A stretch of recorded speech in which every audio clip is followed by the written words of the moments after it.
Sahana Bhavatu Sahano Bhunaktu Saha Viryam Karavavahe Tejasvinavati Tamastu Ma Vidvishavahe. Om Shanti Shanti Shanti.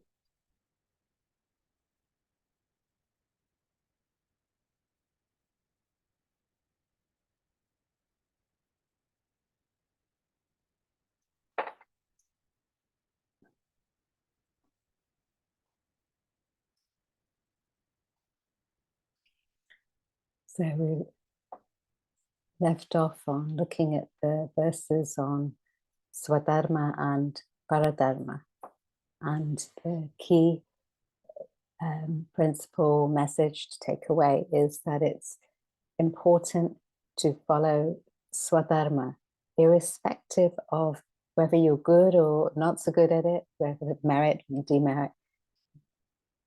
Far more important to follow your nature, your inherent bent, your vocation, than anything alien to you, paradharmic activities. And where you can't, you've got to carve out time, say you have commitments, or you're not able to, you've got the right environment, it's not there. Whatever the reason, you've got to carve out time, make time for your swadharmic nature, perhaps if you have certain commitments.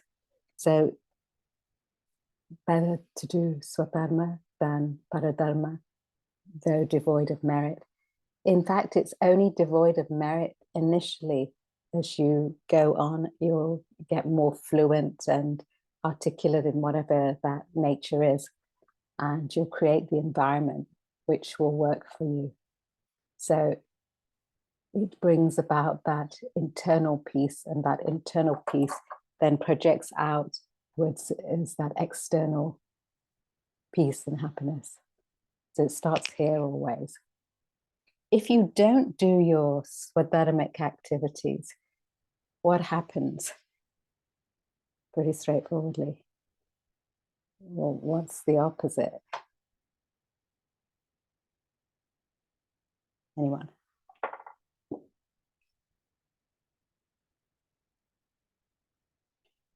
Materially and spiritually, if you're not doing your swadharmic activities, if you don't pursue that, what's the impact? Well, you're spiritually, you become agitated, irritated.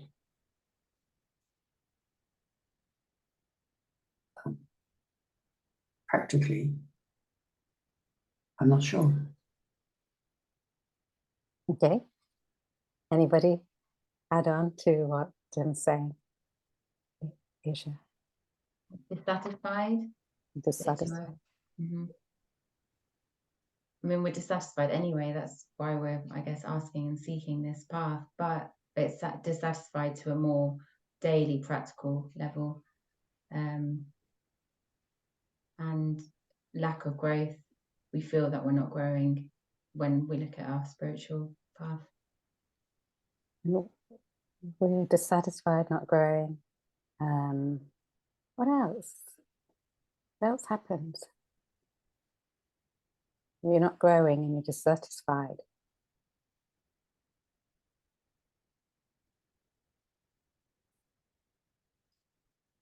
What could happen?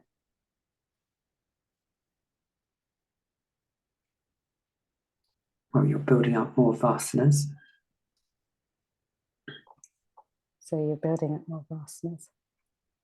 So you're not refining or fulfilling your desires, but you're actually making a bigger backlog of vasanas. So there's more to plow through and more of an irritation.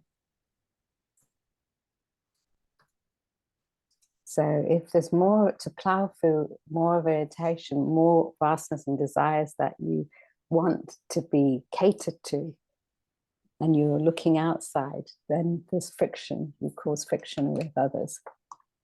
And on a bigger scale, you cause friction globally.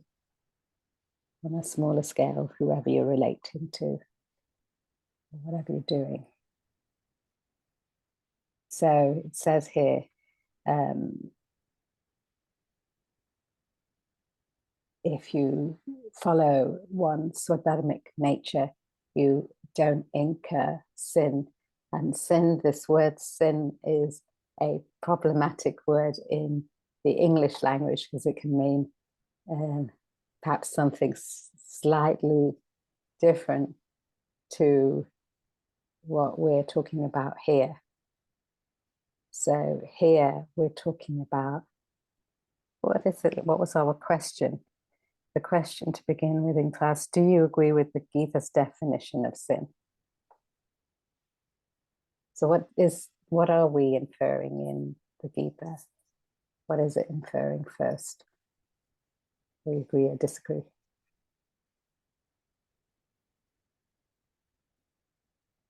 Anyone?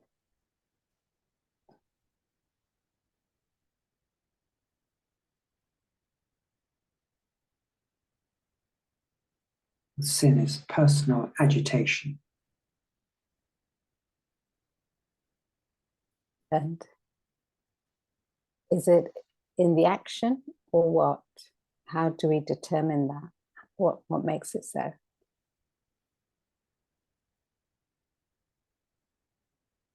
What makes one thing sinful or not sinful?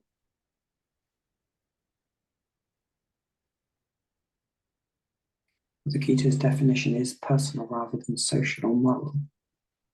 What is a sin to me may not be a sin to another person, and vice versa. So what's the basis of that? What basis is it saying that? It's too easy to say it's personal.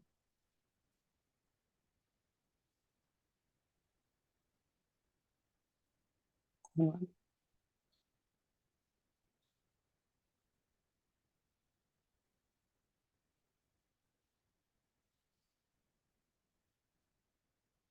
We generally say as a definition that sin is in the reaction, not the action per se. So as Tim was saying, that it's personal. It could, what's sinful for one is not to another. But that's not devoid of moral code, if you look carefully. It can't be. In actual fact,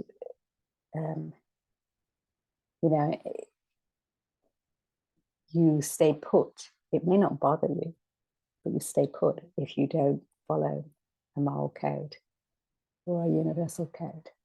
So it can't be totally devoid of that. What are we meaning?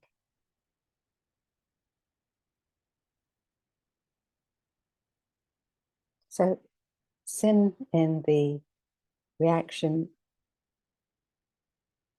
when things are not resolved, you get agitated. It just means that. So you're accumulating more vasanas. There's an irritation, there's a stress. What may be sinful for one person may not be sinful for another. But in the whole scheme of cause and effect, you never get away with. There's always a effect meticulous to the cause that you put in. But you can override that agitation by pitching up something bigger. You can nullify it. That's all it sort of helps us. You can look at it that way. But nevertheless, if it doesn't agitate you, it's not a sin for you in your set of vasanas. Yeah. I'm not clear, why is that a moral code? Why does my sin have any relevance to someone else's sin? Because you keep yourself in check. And if you're not agitated, there's a capacity to actually relate to your world in a manner which is smooth and helpful. You're not irritated. But if you are bothered or agitated, you can't escape that. You can't pretend it's whether you are or you're not. Then you're in that cycle where you'll just be at a particular place, you'll stay for it, the world will take care of you if you do something drastically out of place in context of the whole. So you don't escape the law of cause and effect.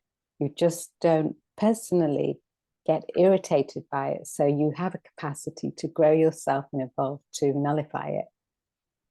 Nullify it meaning move through it, fulfill those vasanas, move on. So you go from, you can't keep doing things which are negative to you. They'll just spiral you down till you stop. So there comes a point where you're not concerned, you move through your vasanas till they turn positive. You can't, it's an understanding of where you're at as well. You just stay in a particular position.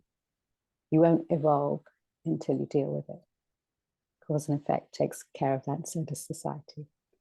And where's the moral code in it?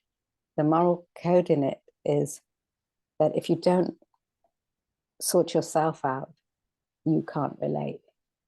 So you have to do it if it bothers you. If it doesn't bother you, you move with it. And you will stay in that level till you exhaust the vasanas or desires at that level. And you get an open door to see what's coming next, as long as you stay at that level. And a tiger doesn't evolve out of being a tiger and consuming its prey until it exhausts that set of vasanas. It stays the tiger. But there's still some nice elements of a tiger which you can admire. So it's contextual. What's moral is another question. If you start to ask this. What's moral, what's immoral? From a bigger perspective is another question. So when you ask this question, is it moral or not? On what basis are we asking? Should be the question. But you can be agitated by other people's actions, extremely agitated by other people's actions. So are their actions sinful to you? If you're agitated, yeah, that's your sin. It's not their action. They may be, what another person is doing, rightly or wrongly, is not your business to be agitated by. You may think it's not quite right. You may have a capacity to change the route or make the whole a bit better. You can't change the persons or impose on them, but you can change the route so the persons may go with that route. So that sort of agitation is moving. It's like you can think it through and move on it. So you won't be agitated or affected for too long. But another person's doings, if you're affected by it, it's just because of lack of intellect that you're affected by it. You've not actually sorted out your root of swadharma or your nature, so you're affected by what other people are doing. That's the spiritual path. So Arjuna is a warrior. I'm a pacifist. It annoys me that Arjuna's a warrior. It would affect me. Is it just my lack of spiritual development that I find it frustrating and the wrong direction for Arjuna to be a Shastri? Arjuna's a Kshatriya. Are you complaining about the tiger being a tiger? Why not? What's wrong with the tiger? Do you hate all tigers? That's the nature of the tiger. Yes, but Arjuna and I are part of the same species. Yeah, but there's tigers in humans, there's scorpions in humans, and the snakes in humans. That's the lack of recognition as humans beings. If one doesn't educate oneself to see it, you will also see, you don't see where there's a scorpion and the scorpion keeps repeating its sting on you. You don't see to move out of its way or think about dealing with it. If you're a pacifist in the sense that you care not to do anything about it, I'm not sure that's what you're meaning, but you care not to do anything about it, then you get stung. if you care to do something about it, this knowledge is by far from being passive. It's an assertive evolution, aggressive, good evolution, and beyond that. If you don't care to do anything about it personally and collectively, then you suffer. But you can't blame each person's nature because of the lack of your own development. In fact, if you develop yourself, you understand the nature of children where they may be quarreling, or adults where they may be quarreling or doing things. You understand the scenario and the dynamics. So you choose to either be useful there or not useful there. If it's not your nature to get into that, you don't need to get into it. You choose to go on your path and evolve yourself. You'll help a lot more people by doing that than, getting into what's not your business. So choose what your business is and get into that and move on it. But you can't. It's the Vaishya, Sudra, Kshatriya, Brahman. You can't make X be Y. They've got to go through their path of evolution. But you can be smart and utilize your skills in the world to have damage limitation and also, first and foremost, evolve yourself. But doing nothing isn't an option.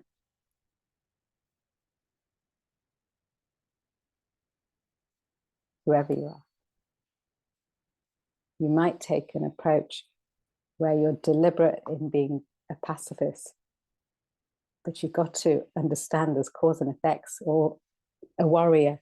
Both have cause and effects, and there's damage in both, or evolution in both. That will depend on how you view it. I hope that's useful. If there's any question, please ask. I know it's tricky.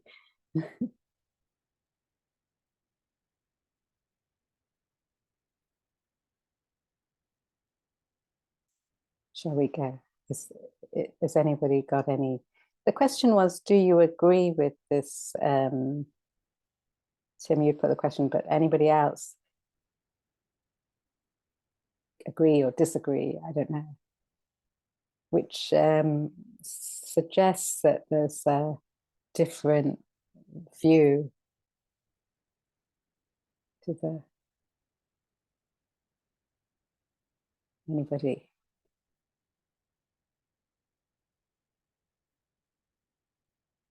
I think Sam.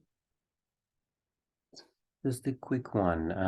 I know that the definition of Gita about sin is in the reaction. So whatever we react to, for example, if we react negatively to an action, then that is considered a sin. But sometimes it might be helpful when one reacts negatively and is agitated, just because that might encourage that person not to commit that action again if it's wrong or harmful.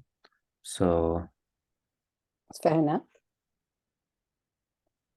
You see, you get bothered by something, your intellect gets pricked by something, your conscience, you move on it.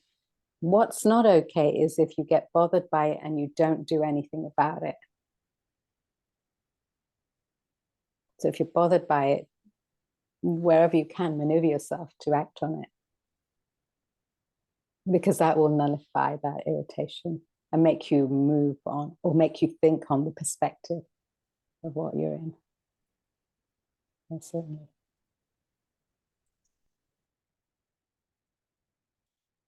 Let's go. I think we had covered 48, but we hadn't read the commentary. Is that right? Okay, we'll chant the 48. Bhajam karma kaunteya sadosamapi natyaje सर्वारम्भा हि दोषेण धूमेनाग्निरिवावृताः.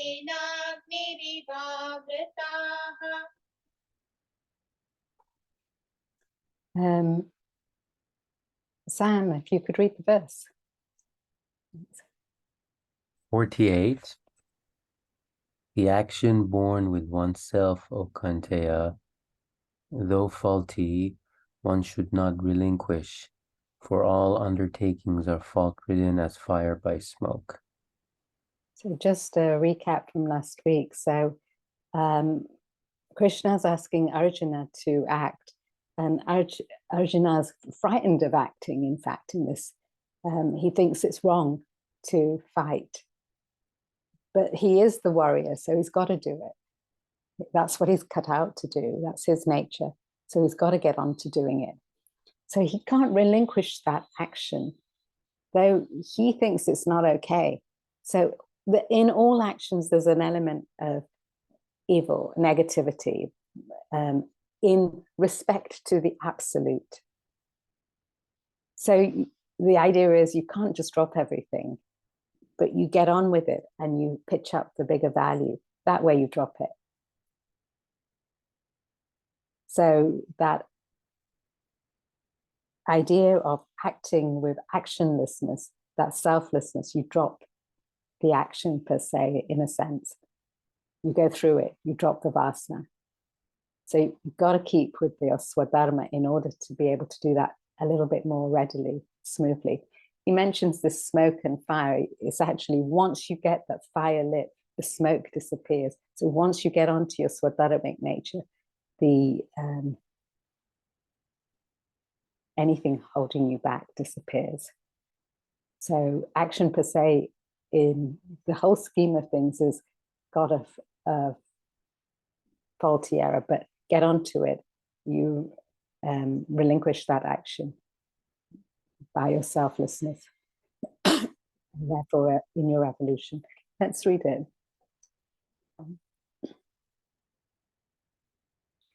Addressing Arjuna as Kunteya, Kunti's son, Krishna stresses the importance of action. A human being is born with his set of vasanas' inherent nature. His vasanas forcefully drive him to their particular field of activity. Vasana expresses as thought. Thought develops into desire, and desire fulfills itself through action. Vasana, thought, desire, action is their chronology of action. Desire, therefore, supports action. No action can arise without a desire, and Shastra, scripture, declares desire as evil. Hence, Krishna pronounces every undertaking as evil. Arjuna considered his action of killing alone to be evil. Krishna clarifies that no action is free from evil. Action contains desire, as fire does smoke. Maybe less or more, but as fire keeps burning, smoke disappears. Similarly, by performing right action in this world, one gradually exhausts desires. Krishna directs Arjuna to fight the battle as a Kshatriya warrior, dedicating his action to the Supreme, thereby remove desire and reach perfection. Mm-hmm.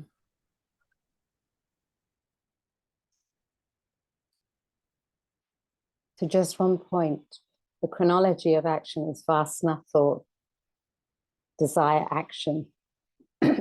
If your intellect is sharp enough, you can assess, do I need to get into that action or not? So you don't necessarily need to entertain the desire. You cut it at the thought level. If there's a very powerful desire, you don't have much choice. The pressure of that thought to desire to act pushes you into action. There's environmental or within yourself, the two meet together, it pushes you there. So you've got to go through those vasana, thought, that action.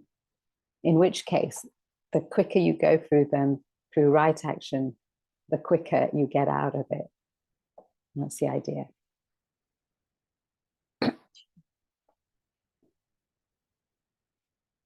Tim.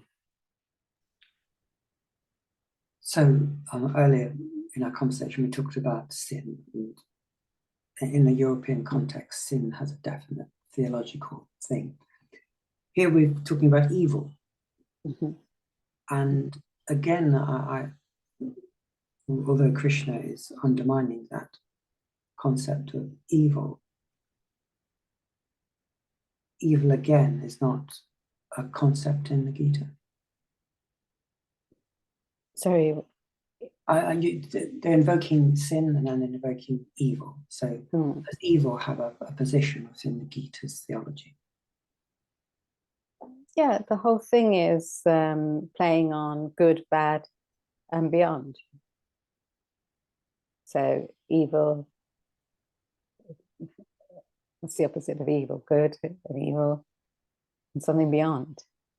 Yeah, but then Krishna is saying every undertaking contains some element of evil. So it's a very different concept of evil than it is, say, in Christianity. Okay, so from an absolute point of view, from a point of view of realization, or from a point of everything worldly is a matter of pairs of opposites. So there's a good or a bad. So it's a relative degree. So everything has an element of good and bad in it. And depending on which perspective you're looking at it, something good to somebody who's refined that aspect, that good to one person can look negative to another. So there's an element of positive, negative in everything, in every aspect. So from an absolute point of view, that is, relatively speaking, when you see something good, you don't see anything negative about it. So that's good per se, as far as you're concerned, until you step it up, and that becomes relative. So the idea is that. So from an absolute perspective, the fact that you are an individual in this world, which is changing, isn't a permanent perspective. And we're all after, in terms of the evolution of your spiritual well-being, to get to that absolute, infinite, permanent peace, bliss, freedom, whatever you want to call it. So where there is no room for those opposites or evil or etc. It's something beyond that. So that's the construct.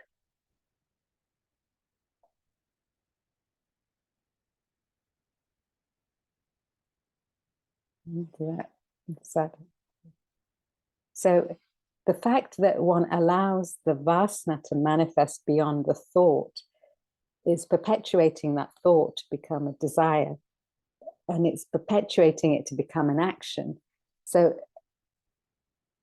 there's an evil in that, and there's a potential for one to react. There's a sin in that because of lack of intellect. If there's a powerful intellect in the direction of the subtle intellect rather than the gross value of the world, your thoughts are fixated on getting to that truth. So nothing can be the distraction. So you're heading in that direction. But if the subtle intellect's not powerful, everything's flowing forward into a worldly perspective to get attached to. So it's moving you away from your truth. Hence, it's got an element of negativity in it. That's the construct, the idea. It doesn't mean that you're not in the world. It means that you have a perspective within you, which is that sakshi, to prevent it from being one or the other.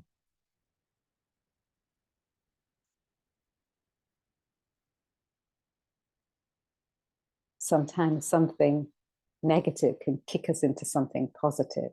So it's relative, but it's your understanding of evil is just distraction away from the truth. which is out of the opposites.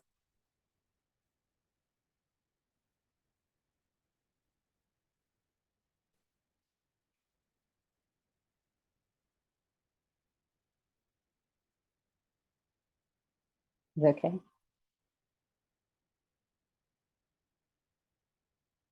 Sam, oh, hang on.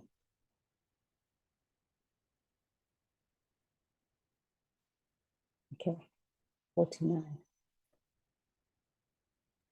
Can I just ask a quick question? I'm struggling to understand the verse, although the definition or the explanation, makes sense, but I'm trying to connect the verse with the description here. To me, yeah. Go ahead. Which description?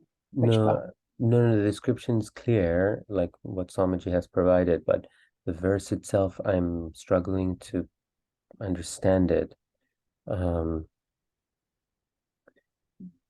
It says the action born with oneself, O Konteya, though faulty, one should not relinquish. So it's saying that if action is faulty, you shouldn't get rid of it. For all actions are fault ridden. Okay.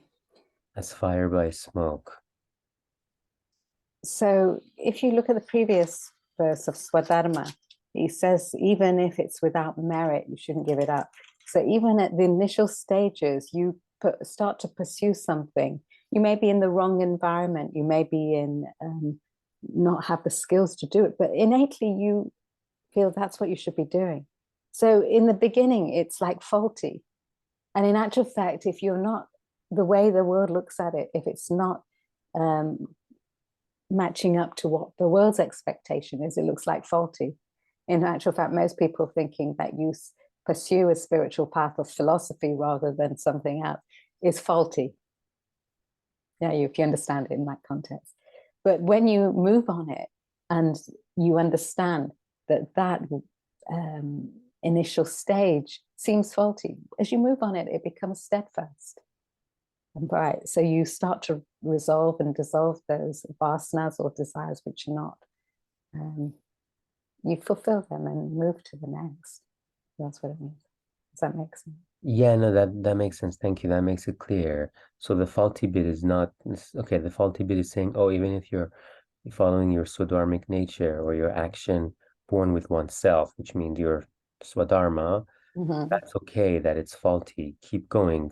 One shouldn't relinquish all undertakings. But then the second bit, one shouldn't relinquish. Okay, so don't drop your action, even if it's faulty, your swadharma. Don't drop your pursuit of your swadharma. Okay. But then the final bit, for all undertakings are fault-ridden as fire by smoke. So initially, you may start off your swadharmic nature with self-interest. Then it might develop to being a bit more unselfish. And then it might develop to, when you recognize that you're on a spiritual path, to try and focus them to being towards truth, the self. So you direct your action per se is the same, but it's refining itself to the intention or the way you behave in this pursuit. And as you pursue it, and as you become more fluid in it, you'll have a better capacity to do that. So you won't get caught by the faults of expectation or worry and anxiety. You'll be free from that as you move along. But you might start out with it being full of expectation, full of, I've got to be this, that, and the other. You know, that name fame, full of all those things that you want it to make for you. So those collapse you. They make you perhaps one way stand in the world, but they don't give you that inner peace. Thank you. Let's go. 49. असक्त बुद्धिः सर्वत्र जितात्मा विगत स्पृहः नैष्कर्म्य सिद्धिं परमां संन्यासेनाधिगच्छति. Peter, if you could read the verse. He whose intellect is not attached anywhere, conquered his self, liberated from desire, he attains the supreme perfection of actionlessness through renunciation. So he's mentioning who's in asakta buddhir sarvatra, whose intellect's not attached anywhere, meaning it's actually got to focus on the self, who has conquered the self. So if your focus is on the self or getting to truth, it's not attached to all the grosser values of life, free from desire. Through renunciation, you've gone through that process of dropping below because you have a higher value in place. So you're on that path, you have that dispassion, not affected or have that expectation of fruit also from the past. That desire to go and grab it in that sense is not there, but it's there enough to pursue it to get to truth. That's where actionlessness. So when one employs the intellect, not attached to anything in the world that can offer,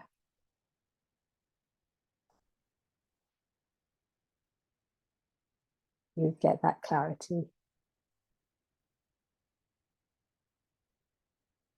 So you get an understanding through that knowledge, wisdom. So the knowledge actually helps us elucidate what we've actually got to do and how we've got to picture our intellect in that sense. So it takes time. The question you should be asking yourself is, what are you aspiring for? Whether it be at the material level or the spiritual level, what do you need to do to get there? Where's that happiness? If it's in the material level, you've got to understand that after a while of whatever your pursuit is, you get acclimatized to gaining that object of your desire. So if that's the question, it's a matter of time. There may be various factors involved, but there comes a time where you get acclimatized. When I was just thinking of this, it reminded me of a chap who, from growing up, when you used to have a row of corner shops, in the row of corner shops just nearby where I used to live, there was a newsagent, there was a hairdresser, there was a butcher, there was a grocery shop and a laundry. And there was that many shops. And this chap, Mr. Malik, he started with the newsagent. And by the time I had finished my university, he'd got the whole row. So he had an aspiration of gaining one after another and another. And I remember going, when I had gone back home to where I used to live, going into the shop, he still remembers you like you're a child. But instead of his enthusiasm, it come to a stage where he was like, oh, I don't know what I've done all this for. I've got all these things. Now my family is doing it. But he was he was happy and sad. He was a little bit disconcerted. He got all of this, which he strived for, but he was wondering what he'd got it all for. So from one person's perspective, it could seem like an achievement. He went through all the row of shops. And the corner shop man became a millionaire, as it were. But there was something in him he wasn't sure about any longer. And you could see it on his face, that he wanted to get away from there. So it's a matter of time. It takes time. It could take time before things can change.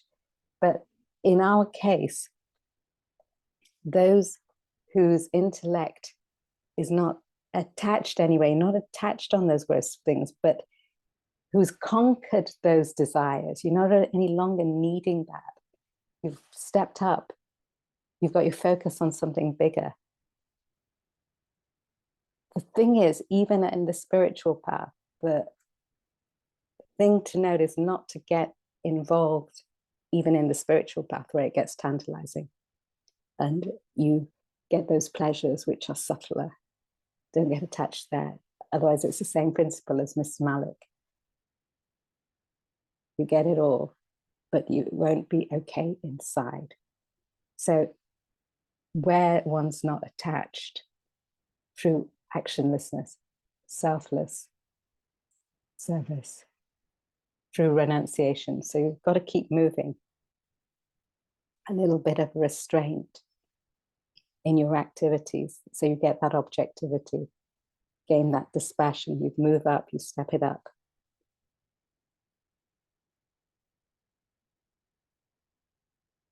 So he whose intellect is not attached anywhere. World.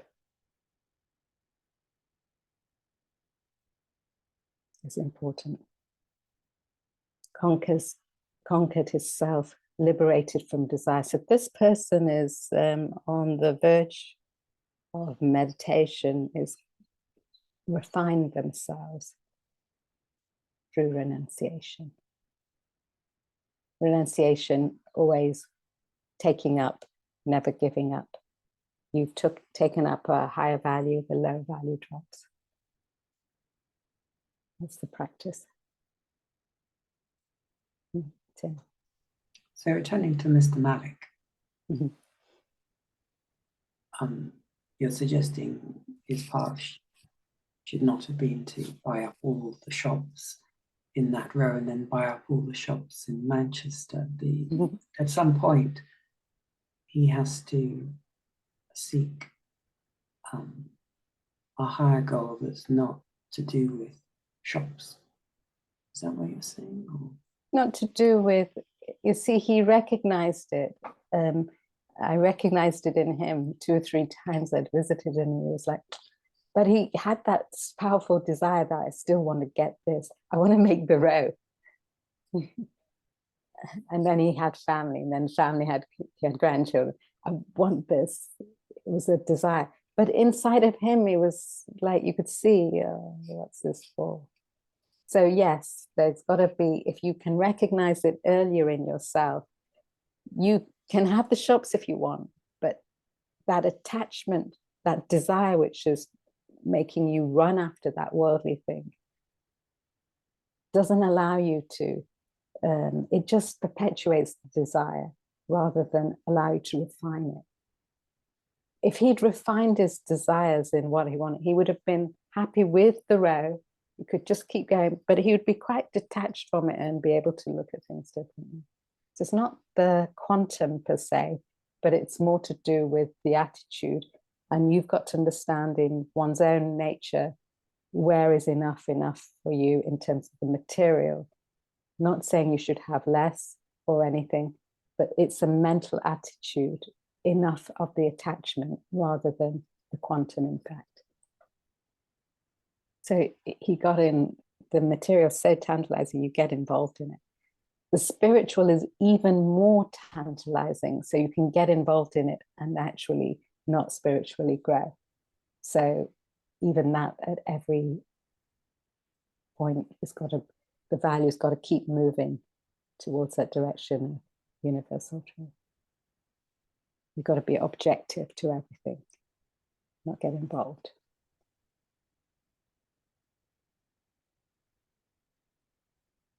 So yes, at some stage, for him, he should have started looking inwards for him not to have such a heavy heartache that he seemed to have.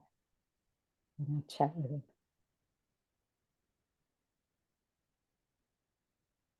So he could have turned one of the shops into a mosque, and then he could have. He should have, that he could have done. Or whatever, even turning it into a mosque is like, it's an internal understanding that that is enough, whether it's with me or not. I'm not attached to it. So it's not the quantum of things. One more mosque or a temple or whatever could be even worse. So you're still dealing with that attachment. It's nothing to do with the quantum.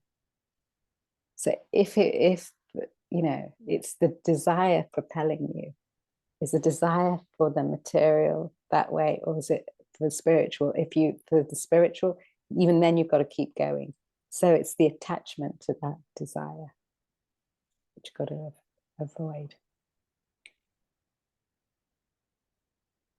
Let's go, let's read it. As a seeker functions in the path of action, karma yoga, he drops his vasanas, desires, exercises more self-restraint. His intellect, attuned to a higher ideal in life, becomes objective. The mind is set on that ideal. Its attachment to anything else drops, leading to renunciation. His action is rendered relatively desireless with respect to the field in which it is engaged. Continuing his actions thus, the seeker remains in single-pointed attunement with the Supreme Self, with no desire pertaining to the world. He develops total renunciation, reaches the state of vasanalessness, desirelessness, actionlessness.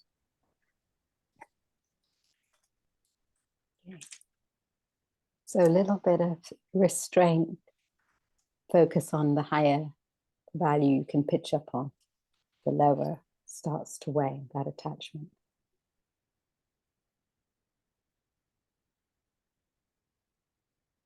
Let's go, 50. सिद्धिं प्राप्तो यथा ब्रह्म तथाप्नोति निबोध मे समासेनैव कौन्तेय निष्ठा ज्ञानस्य या परा. Isha, if you could read those. Sorry, I've just had to be away from the laptop. Is this verse 50? Yes. Yeah. Also learn from me briefly, O Kanteya, how one who has attained perfection reached Brahman, that supreme consummation of knowledge. After covering Gudma action, this verse moves on to Jnana knowledge. The next 3 verses actually give out 12 values of life. These values, when learned and practiced, prepare the seeker for meditation and realization of self. Krishna refers to them as supreme consummation of knowledge. Earlier in chapter 18, also the Lord elaborates 20 qualities and refers to them as jnana knowledge. Herein, Krishna appeals to Arjuna to learn these qualities, though in brief. So from here on, well, actually from the next verse on, 51, 52, 53 is going to talk about how the attunement to the values. And in this case, here he's putting forward when the desires have gone, you've reached that supreme state of,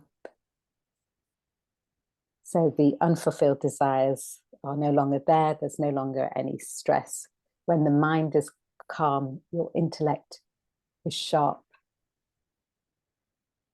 you take off, you're in that prepared state of meditation. When the mind is calm, the intellect is sharp. But if one's doing everything of the opposite, there's no way of taking off when the mind's full of desires and agitated. So the idea is to quieten the mind. When your intellect's sharp and your mind's quietened, you become aware of the inequalities, the inequities of life. And you have that capacity to, in your meat, to set them right. So it's a vicious circle if you're pumping your mind with desires, and then the intellect becomes dull, and you'll keep traversing that same path.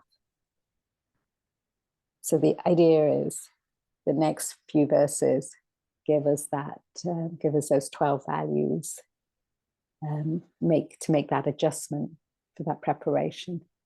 So you can actually take off into this spiritual pursuit, reach that stage of meditation.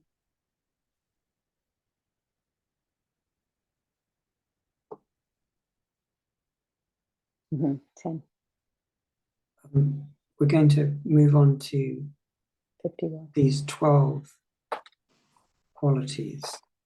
How do they relate back to the 20 qualities in chapter 13? I'm sorry, I'm not quite getting it.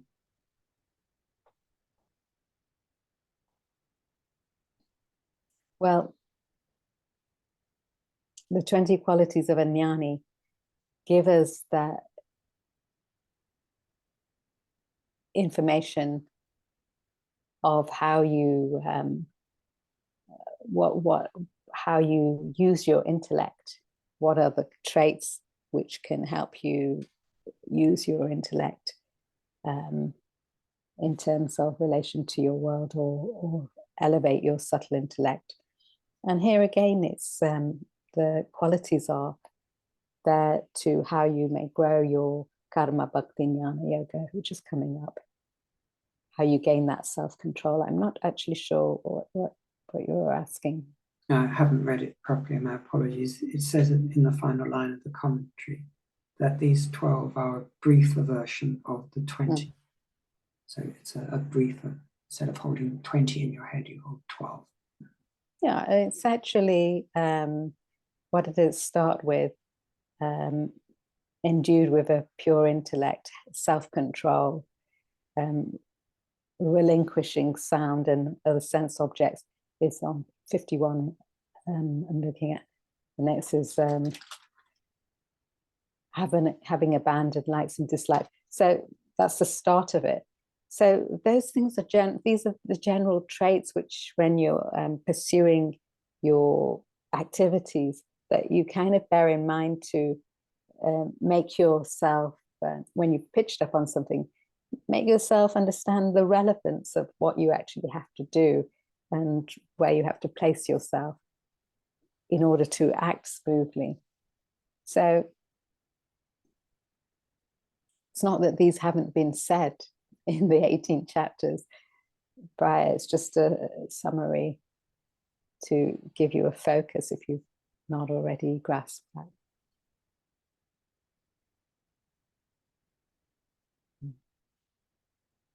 Shall we go 51?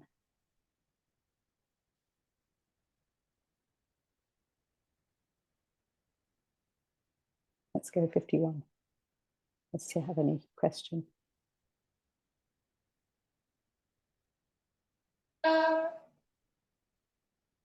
Wait. Oops, 1 minute.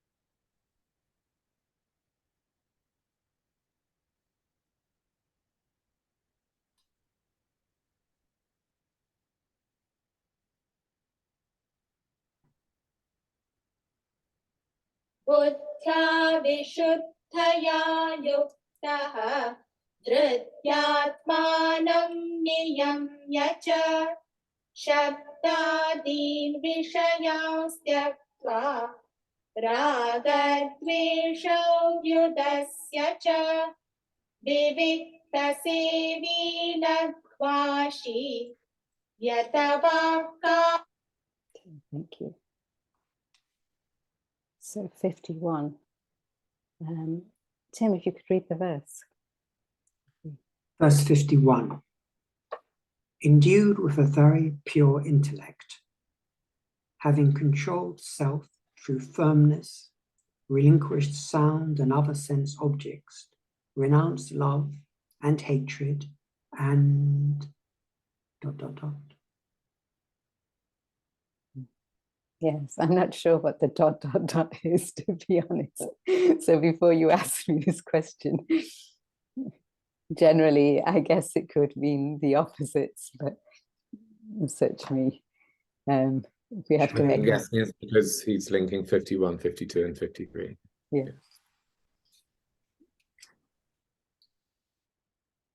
So let's go. So endued with a very pure intellect, literally no desires, pure intellect, sattvic intellect, always focused on truth. So actually using subtle intellect. So here, with that, you've got the 12 attunements to preparing for meditation. So it's at the last stages of your development. So very pure intellect, having dhruti, control, a firmness in your control. So it's articulate, it's clear, there's a clarity. You've got the mind is controlled, you've got that self-control, that discipline. Relinquishing sound and other sense objects. So you're not attached or swayed by the senses. So there's nothing wrong in contacting sense objects or anything in the world. It's not that you should have a terribly